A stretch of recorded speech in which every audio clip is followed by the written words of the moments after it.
অবশেষে শিক্ষার্থীদের দাবি মেনে ঢাকা বিশ্ববিদ্যালয়ের অধিভুক্তি থেকে মুক্তি পাচ্ছে ঢাকার ৭ সরকারি কলেজ। ২০২৪-২৫ শিক্ষাবর্ষ থেকে এদের ভর্তি পরীক্ষা আর ঢাকা বিশ্ববিদ্যালয়ের অধীনে হবে না, তবে চলমান শিক্ষাবর্ষের কাজ শেষ করবে ঢাকা বিশ্ববিদ্যালয়। প্রায় ৮ বছর আগে জাতীয় বিশ্ববিদ্যালয়ের অধীনে থাকা রাজধানীর ৭টি বড় সরকারি কলেজকে ঢাকা বিশ্ববিদ্যালয়ের অধিভুক্ত করা হলেও সমস্যা কাটেনি, বরং নতুনভাবে সমস্যাগুলো সামনে আসছে। গতকাল রাতে নীলক্ষেত মোড় এলাকায় ঢাকা বিশ্ববিদ্যালয় ও অধিভুক্ত সরকারি ৭ কলেজের শিক্ষার্থীদের মধ্যে সংঘর্ষের ঘটনা ঘটে। তারই প্রেক্ষিতে আজ দুপুরে বৈঠকে বসেন ঢাকা বিশ্ববিদ্যালয়ের উপাচার্য ও ৭ কলেজের অধ্যক্ষ।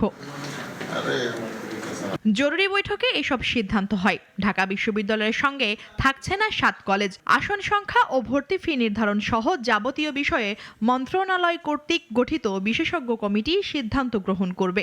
অধিভুক্ত সরকারি ৭ কলেজের সম্মানিত অধ্যক্ষগণের সাথে উপাচার্য অর্থাৎ আমার সভাপতিত্বে বিশ্ববিদ্যালয় প্রশাসনের অতি জরুরি একটি সভা অনুষ্ঠিত হয় উদ্ভূত পরিস্থিতির পরিপ্রেক্ষিতে, এবং সভায় সার্বিক বিষয়ে বিস্তারিত আলোচনা করে আমরা নিম্নলিখিত সিদ্ধান্তগুলো গ্রহণ করেছি।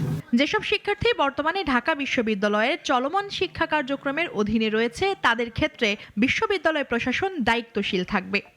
ঢাকা বিশ্ববিদ্যালয় প্রশাসন অধিভুক্ত সরকারি ৭ কলেজ বিষয়ে অনাকাঙ্ক্ষিত ঘটনায় ইতিমধ্যেই আন্তরিকভাবে দুঃখ প্রকাশ করেছে এবং সকল মহলকে ধৈর্য ধারণ, সম্প্রীতি এবং সৌহার্দ্যপূর্ণ সম্পর্ক বজায় রাখার জন্য ঢাকা বিশ্ববিদ্যালয় এবং অধিভুক্ত সরকারি ৭ কলেজের শিক্ষার্থীদের প্রতিও আহ্বান জানানো হয়েছে। ৭ কলেজের জন্য আলাদা উচ্চশিক্ষা প্রতিষ্ঠান করার বিষয়ে ইতিমধ্যে বিশ্ববিদ্যালয় মঞ্জুরি কমিশন কলেজগুলোর শিক্ষার্থীদের সঙ্গে ধারাবাহিকভাবে বৈঠক করেছে। মুনিয়া চৌধুরী, নাগরিক, ঢাকা। ২৫০টিরও বেশি ডিজাইন অপশন নিয়ে ওয়ালটন স্মার্ট ফ্রিজ, বোঝে আপনার প্রয়োজন।